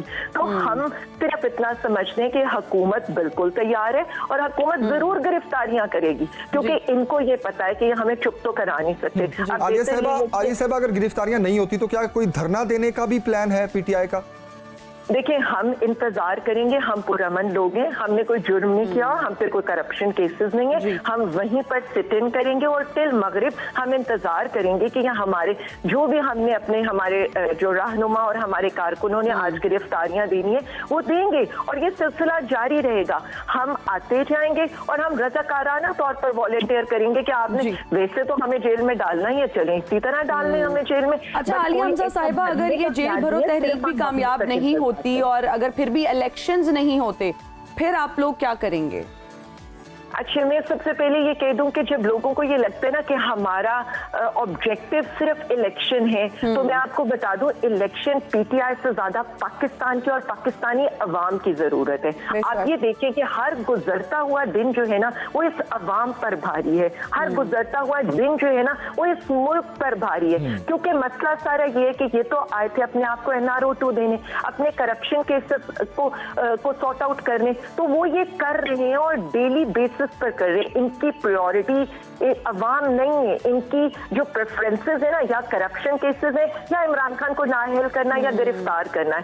तो बेसिकली हम चाहते हैं कि इस मुल्क में माशी इस्तेहकाम आए और माशी इस्तेहकाम सियासी इस्तेहकाम के बगैर मुमकिन नहीं है। और ये हुकूमत, जिस तरह मैंने आपको बताया ना कि इनके वजीर आजम का ये तजर्बा तो था ही कि वो नालियां गलियां सही कर ले, यानी कौंसलर लेवल की उनको तो मैं ये इतने वो दे देती हूँ कि वो CDA के चेयरमैन तो बन जाए या एक काउंसलर लेवल का काम तो करें, बट एक वजीर आजम के लिए विजन भी होना चाहिए, कैपेबिलिटी भी होनी चाहिए। वो दोनों इस हुकूमत में, इस हुकूमत के जितने भी वज़रा हैं उसमें नापैद हैं। तो मैं इतना समझती हूँ कि हम अपनी कोशिश जारी रखेंगे। जो 9 अप्रैल से एक जहाद हमने शुरू किया है, हम इसको कंटिन्यू रखेंगे। अच्छा आलिया साहिबा, सीनियर रहनुमाओं में से कौन कौन गिरफ्तारी देने जा रहा है और बेसिकली प्लान है क्या? क्या पहले कारकुनान देंगे अपनी गिरफ्तारियां, फिर इलाकाई सतह पर MNAs अपनी गिरफ्तारियां देंगे, उसके बाद सीनियर रहनुमा अपनी गिरफ्तारियां देंगे? जरा बताइएगा। जी, मैं सिर्फ इतना बताऊंगी कि आज अवाम के लिए और पाकिस्तानी अवाम के लिए जिस शख्स ने इस मुल्क का ख्वाब देखा था ना, अलामा इकबाल, उनका आज पोता गिरफ्तारी देने जा रहे हैं अवाम के लिए। फिर जो हमारा वजीर तालीम था इस हुकूमत का, मुराद रौस, वो भी गिरफ्तारी देने जा रहे हैं। जो लोग हमें ये कहते थे ना कि लीडरान यहाँ पीछे हट जाएंगे और कारकुनों को आगे कर देंगे, और इसके अलावा हमारे वजीर दाखिला खुद सरेंडर कर रहे हैं, उमर सरफराज चीमा साहब, और ये बताने की कोशिश कर रहे हैं कि एक वजीर दाखिला राना सनाउल्लाह है जो सिर्फ जिसे ये कह लेना इस जोन के अंदर अपने ही पाकिस्तानी अवाम के ऊपर जुल्म सितम ढाने के लिए तैयार बैठा है, और एक वो वजीर दाखिला है जो अपनी ही अवाम के लिए, अपने ही लोगों के लिए आज वॉलंटियर होकर सरेंडर करने जा रहे हैं। उसके अलावा मदनी है, हमारे बहुत ही काबिल नौजवान लीडर हैं और उनकी सारी सियासत पीटीआई के साथ है, और इसी तरह से मेरे ही हल्के के फवाद रसूल भुल्लर साहब हैं। ये सारे लोग लीडरान में से देंगे और बाकी 200 कारकुनान रजाकाराना तौर पर उनके साथ जाएंगे, और हम खुद मौजूद होंगे वहां पर, और हम उनको खिराज तहसीन भी पेश करेंगे, और हम ये बताएंगे अवाम को कि हम अपने अवाम के लिए बाहर निकलने को, सड़कों पे निकलने को, जेलें भरने को, हर हद तक जाने को तैयार है। ठीक हो गया। आलिया हमजा साहिबा, ये जो हुकूमत और ऑपोजिशन के दरमियान बढ़ती हुई तलखियां हैं, इसको किस तरह से खत्म किया जा सकता है, क्या समझती हैं आप? देखिए, मैं आपको एक बात बता दूं, एक तरफ माइंड सेट है इमरान खान साहब का जो 25 मई को एक कदम पीछे हट जाते हैं और ये कहते हैं कि मैं अवाम और रियासत को आमने सामने नहीं कर सकता। एक तरफ इमरान खान साहब हैं जो आपने देखा है कि हमारी सारी तहरीक में ना कोई गमला टूटा और जितना तशद्दुद भी हुआ वो हम पर हुआ, और आपने 26 नवंबर को भी देखा है कि खान साहब ने इस्लामाबाद जाने की बजाय अपनी असेंबलियां तहलील करने का फैसला किया और ये कहा कि इस मुल्क में खून खराबा ना हो। लेकिन दूसरी तरफ आप माइंड सेट ये देख हैं कि 74 FIR थे खान साहब के ऊपर, और मतलब उनमें से तो 20 FIR ऐसी है जिसमें दहशतगर्दी के मुकदमे, यानी मुल्क का मकबूल तरीन लीडर इस वक्त दहशतगर्दी के इल्जाम में हर वक्त पेशियां भुगत रहे। और आपने ये देखा है कि कातिलाना हमला भी हमारे लीडर के ऊपर हुआ है। दो माइंड सेट है, एक तरफ है कि आपने इनको मारना है, इन्हें रोकना है, इन पे नाअहली करनी है और इनको हर सूरत जेलों में डालना है। ये बोलेंगे भी तो इनके होठों को सीना है, ये अगर प्रेस कॉन्फ्रेंस भी करेंगे तो उन्हें दिखाने की इजाजत नहीं देनी। इस वक्त मुल्क जो है ना अपनी फाशिस्ट हुकूमत के वर्स्ट दौर से गुजर रहा है कि इंसानी हकूक पामाल हो गए। अरशद शरीफ साहब को आज उनकी बर्थडे है, मैं उनको खिराज तहसीन पेश करना भी बहुत मुनासिब समझूंगी क्योंकि इस तहरीक के पहले शहीद वो हैं। उसके बाद डॉक्टर शहबाज गिल को ले ले, आजम सवाती साहब को ले ले, फवाद चौधरी साहब, शेख रशीद साहब, जमीर फारूकी साहब, समी इब्राहिम साहब, साबिर शाकिर साहब, यानी कौन किसका नाम में अगर मैं सोचूं भी तो यहाँ पर क्या क्या जुल्म इस 10 महीने में इस हुकूमत ने नहीं ढाए हैं। लेकिन आप ये देखें जो परसों सबने नजारा देखा है, आप क्या नवाज शरीफ के लिए, क्या बेनजीर साहिबा के लिए भी, क्या भुट्टो साहब के लिए भी इस तरह आवाम निकली थी। जिस तरह से लाहौरियों को हम कहते थे ना कि लाहौरी जब लाहौर जागता है तो पाकिस्तान जागता है, तो आप वो देखें कि जो लाहौर हाई कोर्ट के मनाजिर थे ना वो इनके तख्त को हिलाने के लिए काफी हैं। इसीलिए तो ये इलेक्शन से भाग रहे, तो लाहौर अपने लीडर के लिए निकला है और इनको ये देखना चाहिए कि आप जुल्म सितम करके, जबर करके इन चीजों को नहीं रोक सकते। एक हल है, इलेक्शन में जाएं, बैठे हमारे साथ, इलेक्शन की डेट को फाइनल करें, जो पार्टी आती है उसे हुकूमत करने दें और मुल्क में इस्तेहकाम आने दें। इस तरह के काम करने से इनको कुछ नहीं मिले। अच्छा आलिया साहिबा, सदर साहब ने तारीख दे तो दी है इंतखाबात की 9 अप्रैल, तो क्या आपको 9 अप्रैल को इंतखाबात होते हुए नजर नहीं आ रहे?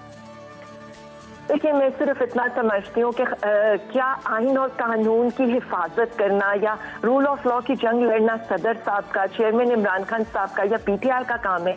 ये जो जितना एक वावेला हो रहा है कि जी आइन की बालादस्ती की बात करें, तो जो 90 रोज में इलेक्शन कराना आइन ही कहता है, उससे इनहराफ क्यों किया जा रहा है? हमें तो ये कहा गया था कि हम पर तो आर्टिकल 6 लगना चाहिए, तो किस किस पर यहाँ पर आर्टिकल 6 लगेगा? क्या वजीर आला पर लगेगा, निगरान वजीर आला पर, उसकी कैबिनेट पर लगेगा, चीफ इलेक्शन कमिश्नर पर लगेगा या सेक्रेटरीज पर लगेगा? किसके ऊपर लगेगा? मुझे ये बता दें, जब 90 दिन से 91 दिन होंगे तो आइन का सही इनहराफ तो उस दिन शुरू होगा। सदर साहब ने अपनी एक आईनी जिम्मेदारी निभाई है, पीटीआई ने अपनी एक आईनी जिम्मेदारी निभाई है। हमने लाहौर हाई कोर्ट से फैसला लिया, लेकिन चीफ इलेक्शन कमिश्नर अभी तक पिंग पोंग कर रहे हैं और कभी इसके दर, कभी उसके दर, कभी जी गवर्नर फैसला करेंगे, कभी वफाकी हुकूमत पैसे नहीं दे रही। तो मैं इतना कह सकती हूँ, हम तो आखिरी हद तक जाएंगे। बाकी ये देखिए कि ये लोग कब तक भागते हैं, लेकिन आखिर में तो इलेक्शन में जाना ही पड़ेगा। आलिया साहिबा, चेयरमैन नैब के इस्तीफे के बाद क्या आपको मजीद भी बड़े इस्तीफे आते हुए नजर आ रहे हैं? क्योंकि अंदर ही खबरें ये आ रही हैं शायद चीफ इलेक्शन कमिश्नर भी इस्तीफा दे दें, तो ये चेयरमैन जो नैब के इस्तीफे ने सिर्फ एक बात को विंडिकेट किया है, और वो विंडिकेट ये किया है कि पाकिस्तान तहरीक इंसाफ के अगेंस्ट, चेयरमैन इमरान खान साहब के अगेंस्ट इस हुकूमत के पास कोई भी करप्शन का मुकदमा नहीं है, क्योंकि वो चेयरमैन नैब जो इनका बेस्ट बडी है, जिसने पूरा NRO 2 का पार्टनर इन क्राइम में 1100 अरब की करप्शन पर इनको NRO 2 देने में बराबर का शरीक है, अगर उसने भी अपने हाथ खड़े कर लिए है ना, तो मैं सिर्फ इतना कहूंगी कि इस हुकूमत के पास कुछ भी नहीं है। हमारी 10 साल के पीके की हुकूमत और 4 साल वफाक की हुकूमत के बाद कि हमारे खिलाफ करप्शन के केसेस लाए, और उसके बाद आपने ये देखा है कि एक और बात भी प्रूफ हो गई है कि यहाँ उनका इस्तीफा आता है तो बीबी साहिबा के अगेंस्ट, खान साहब के अगेंस्ट, खटक साहब के अगेंस्ट, शाह साहब के अगेंस्ट और फवाद साहब के अगेंस्ट इन्होंने फौरी तौर पर उनको तलब कर लिया है। तो ये सारी चीजें ये बताती हैं कि ये हुकूमत मुल्क में अदम इस्तेहकाम भी चाहती है और अपने पॉलिटिकल ओपोनेंट्स को सिर्फ जोर जबरदस्ती से और इस तरह से धोस धांधली उलझाकर मुकदमों में अदालतों के चक्कर लगा के ना अहलियों के डरावे देकर कोशिश करिए। बट इनका मुकाबला वही बात है ना कि बड़े बड़े ऑफिस में बैठे हुए जो बोने लोग हैं ना, उनका मुकाबला एक ऐसी कदावर शख्सियत के साथ है ना जो डरने वाला है, ना बिकने वाला है, ना झुकने वाला है। आलिया हमजा साहिबा, बहुत शुक्रिया आपके वक्त का। और आज से PTI बाकायदा रही है जेल भरो तहरीक का, लाहौर से इसका आगाज़ होगा। और जिस तरह आलिया साहिबा तमाम प्लान भी हमारे साथ शेयर कर रही थी, तो आने वाले बुलेटिन्स में सुनो न्यूज़ पर आप तफसील से इस मुतालिक जानते रहेंगे। हम आपको लम्हा ब लम्हा इस हवाले से अपडेट भी रखेंगे। अभी एक लेते हैं ब्रेक के बाद वापस आएंगे, PSL मैचेस पर बात करेंगे। Stay with us. एक बार फिर खुशामदीद, आप देख रहे हैं सुनो पाकिस्तान। बात करेंगे PSL 8 के मैचेस की, और कल के मैचेस की अगर बात करेंगे ना तो इसको अपसेट्स कहा जाएगा या क्या कहा जाएगा, हम इरफान ज़हीर साहब से पूछते हैं। इरफान साहब कैसे हैं आप? Thank you for joining. Please आप प्लीज चले आप दोनों रहने दो, मैं खुद ही बता दूं। लाहौर की जीत पर क्या कहेंगे आप? इरफान साहब, आप ये कहें कि सवाल भी मुझे पता है, जवाब ये कुछ ज्यादा हो गया जी। इरफान कवर साहब, करते हैं थोड़ा सा। लाहौर कलंदर्स और फिर से मतलब जीत के क्या कहेंगे? देखें, ये अच्छी साइड की यही सबसे बड़ी निशानी होती है कि वो कमबैक करती है, और दोनों टीमें जो थी अपने लास्ट मैच हार के आई थी। और अगर हेड टू हेड देखा जाए तो इससे पहले 14 मैच हुए थे, 7 लाहौर के अंदर जीता था, 7 जो था कोयटा ग्लैडिएटर्स जीते थे। तो एक्सपेक्टेड यही था कि अच्छा तगड़ा मुकाबला होगा। टॉस जीत के उन्होंने लाहौर को दावत दी कोयटा ने, एज एक्सपेक्टेड जो हमें लगता है ड्यू फैक्टर आ सकता है, और उसकी वजह से थोड़े से एक एलिमेंट होता है स्केयर कि बाद में बैटिंग कन्वीनियंट हो जाएगी, वही अप्रोच नज़र आई। जिस तरह कल भी मैंने बात की थी कि कोयटा का अगर प्रॉब्लम की बात करें तो कोयटा का नंबर 3-4 सेटल डाउन नहीं है, वो उनको काफ़ी डेंट कर रहा है। अब फिर उन्होंने एक्सपेरिमेंट किया, उन्होंने हफीज़ को ऊपर भेजा, सरफराज आज खुद नीचे चले गए, तो कुछ अभी उनका सीक्वेंस बन नहीं पा रहा। और बॉलिंग के अंदर भी देखें तो उनका पेस अटैक अच्छा है, बट उनको भी कल थोड़े रन्स कंसीड हुए। नवाज आउट ऑफ फॉर्म है, जो उनका सबसे मेन वेपन के तौर पे यूज़ होते थे, मिडल ओवर में भी नया बॉल भी करते थे, और हमने कुछ मैचेस में तो देखा डेथ ओवर भी उन्होंने किए।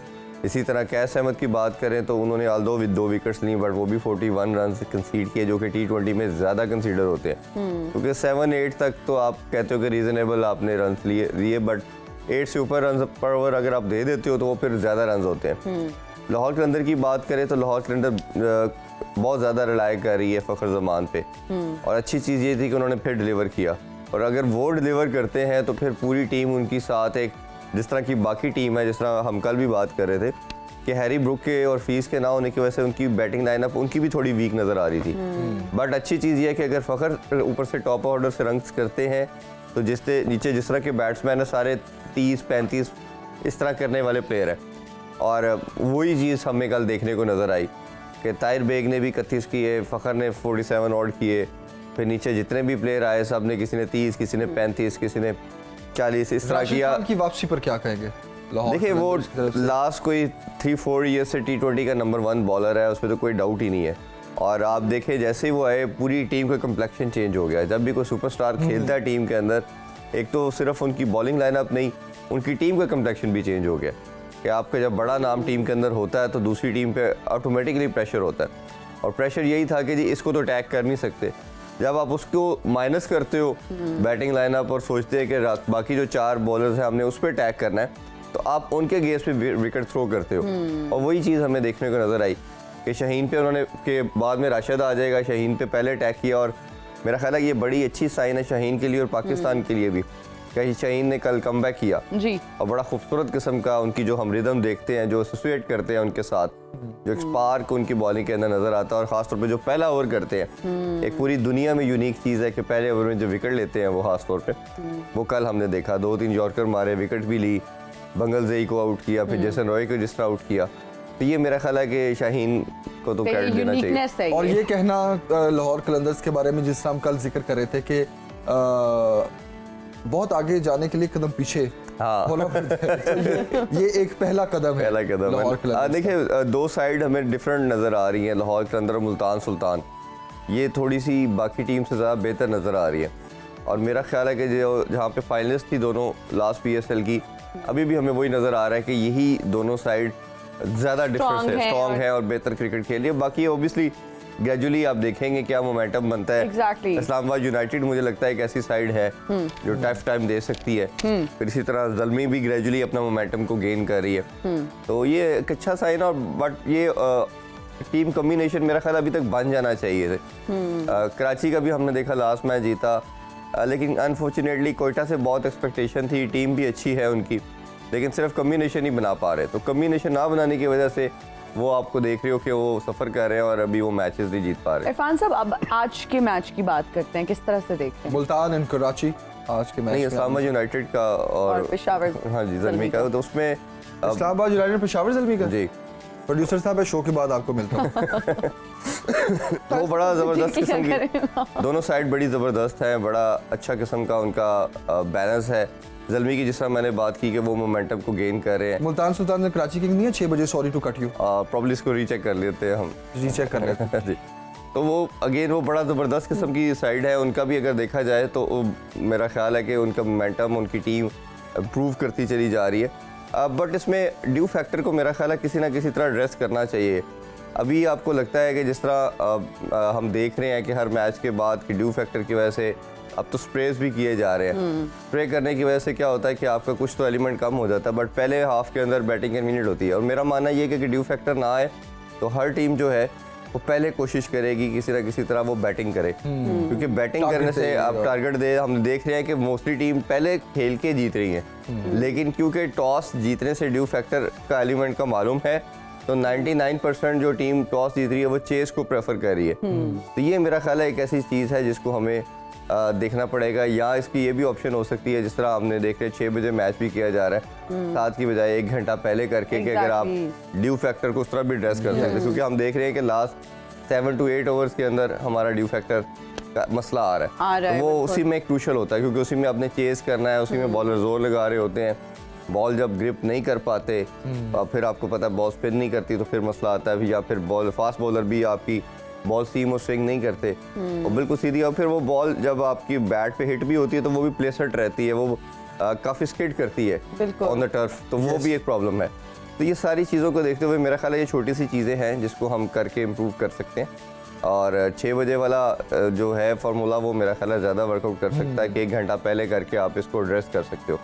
यूएई के अंदर भी यही प्रॉब्लम था, हमने देखा कि जो टीम टॉस जीती थी वो चेस करता था और ये बाद में खेलने वाली जीती थी लेकिन इधर अब हम देख रहे हैं कि पहले खेलने वाली मोस्टली मैचेस जीत रहे हैं। तो ये अभी जिस तरह हमने बात कर रहे हैं कि ये बहुत ज़रूरी है कि आपके प्लेयर करें। और एक पॉइंट हम कल डिस्कस कर रहे थे, वो रह गया था कि हमारे पाकिस्तानी बैटर उस तरह परफॉर्म नहीं कर रहे जिस तरह के फॉरेन प्लेयर कर रहे हैं। क्योंकि फॉरेन प्लेयर की आप अगर हिटिंग देखें, रिली रूसो की हमने बात की, गुप्टल की बात की, उसकी क्या शानदार इनिंग्स थी, और उसके अलावा भी हमने पॉल की हिटिंग देखी, जिमी नेशम की लास्ट मैच में हिटिंग देखी। हमारे प्लेयर सिर्फ मुझे 2-3 नाम ही सिर्फ आपको नज़र आएंगे जो थोड़ा सा बेहतर खेले, जिसमें हमें फ़खर जमान की कल इनिंग्स नज़र आई, थोड़ी सी फ्री फ्लोइंग थी। मोहम्मद हारिस की बात करें, बहुत अच्छा खेले, लेकिन अगेन वो भी 20-25 बनाते हैं, उसके बाद वो अपनी विकेट थ्रो कर देते हैं। फिर तीसरा हमें साइम अयूब की बात करें, उसने भी 1 इनिंग्स खेली, 2 में रन्स नहीं कर पाए। लेकिन आपको एक बड़ा क्लियर एविडेंट नजर आएगा कि जिस तरह की वो पावर हिटिंग वो कर रहे हैं जी हमारे बैटर नहीं हमारे कर पा बैटर्स रहे। नहीं कर रहे। अब इसमें दो तीन चीज़ें उसमें बेसिकली आ रही हैं। एक तो ये है कि आपका जो स्केयर एलिमेंट कि हम नहीं परफॉर्म करेंगे, पता नहीं अगला मैच मिलता है या नहीं मिलता, फिर अच्छा क्या हम टीम पाकिस्तानी टीम से तो नहीं किस चक्कर में बाहर हो जाएंगे, नेक्स्ट हमें कोई लीग रखेगी या नहीं रखेगी।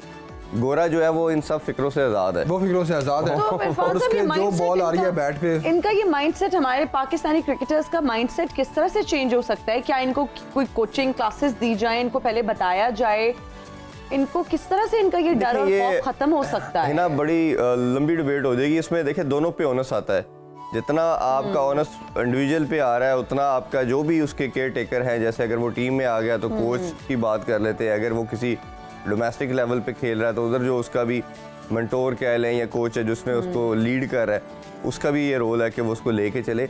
बट मेरा ख्याल है कहीं ना कहीं प्लेयर के ऊपर भी रिस्पॉन्सिबिलिटी आती है कि वो इस चीज़ से निकले और अपने आप को प्रॉपर शो केस करे। अगर आप इसी नेगेटिव टिमिड अप्रोच के साथ खेलते रहेंगे तो ऑब्वियसली तो फिर आपके रिजल्ट क्रिकेट करियर को बहुत इफेक्ट Yes. करेगा। देखिए ना, इस अगर तरह का आप mindset। आज अगर आप इसी तरह खेलते रहेंगे तो आपने पास्ट में रिसेंट पास्ट देख लें, आपके सामने रिजल्ट क्या है। वर्ल्ड कप की बात की हमने, एशिया कप की बात की हमने, फिर इसके अलावा जितने भी इवेंट हमने खेले, इवन टेस्ट सीरीज जो 2 खेली हमने, तो हमें हमारे होम ग्राउंड पे आके मार की गई बिल्कुल थी। बिल्कुल तो बिल्कुल। ये मेरा ख्याल है हमारे प्लेयर्स को थोड़ा सा इस फेयर एलिमेंट से निकलना पड़ेगा। ये सिर्फ हम क्रिकेट नहीं, वैसे जनरल लाइफ के अंदर भी हम देख सकते हैं कि अगर आप कोई भी काम करते हैं, अगर वो स्केयर एलिमेंट के साथ करेंगे तो आपकी परफॉर्मेंस हैम्पर होगी और आप जो फिर अपने अंदर की जो भी आप परफॉर्मेंस दिखाना चाह रहे हैं वो नहीं दिखा बिल्कुल। और खेल तो होना ही फियरलेस जी, ऐसे ही। ये तो एक ऐसा करते हैं कि अभी हम पॉइंट्स टेबल पर नजर डालते हैं। पीएसएल की टीम्स, कौन सी टीम किस पोजीशन पर है। तो पॉइंट्स टेबल जो है बस आने वाला है, हम पॉइंट्स टेबल कहाँ पर पर है points मुल्तान table? सुल्तान प्रॉब्ली टॉप पे होंगे। यस, और मुल्तान सुल्तान टॉप पे है। मुल्तान सुल्तान नंबर 1 पे है, Peshawar Zalmi Peshawar Zalmi second number second पर पर है है। और लाहौर जो है वो कलंदर। तीसरे नंबर पर है और चौथे नंबर पर जो है कराची किंग्स है। यस, 5वें पे इस्लामाबाद है इस्लामाबाद जी। कोयटा और सबसे छठे नीचे पे चली क्वेटा। गई। 2 दिन पहले तक लाहौर कलंदर्स जो है वो जी। अच्छा, क्रिकेट इज सबसे वेरी नीचे था। अनप्रेडिक्टेबल, कुछ भी हो सकता है। हम लास्ट मोमेंट तक, लास्ट बॉल तक हम क्यों उस तरह से देख रहे थे? और मैं कहूंगा cricket is the only game which is predictable. अच्छा, वो कैसे? ये इसने ना इसको, ये हम आप इसको ब्रेक में ही इससे बात करेंगे इस बारे में।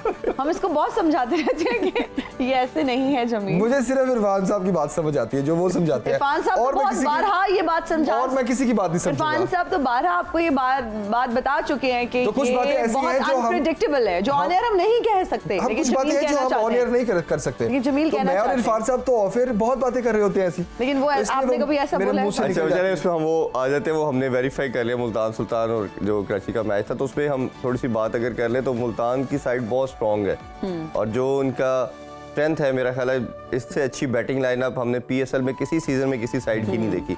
और जिस तरह पॉइंट्स टेबल पे भी हमने देखा वो टॉप पे है। एक जो मैच हारे वो भी बहुत क्लोज मैच हारे।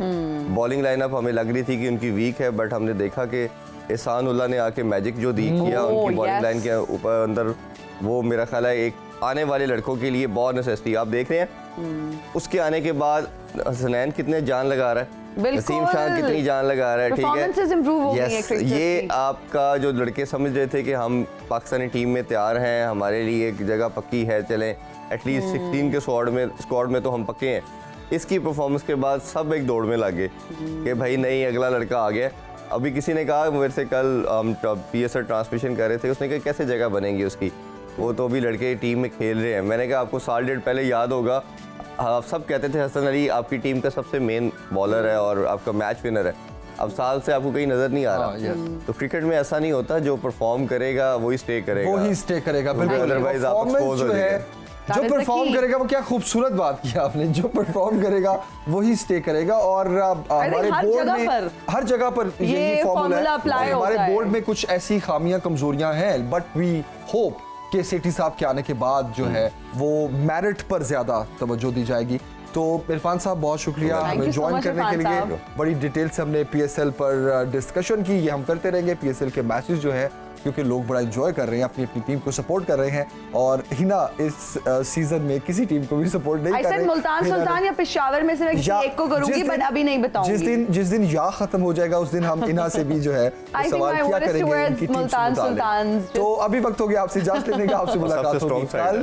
अपना बहुत सा ख्याल रखिए, फीडबैक जरूर दीजिएगा मुझे और जमील सुखेरा, बल्कि इरफान जहीर साहब को भी दीजिए इजाजत। अपना बहुत ख्याल रखिए, टेक केयर, अल्लाह हाफिज, बाय बाय।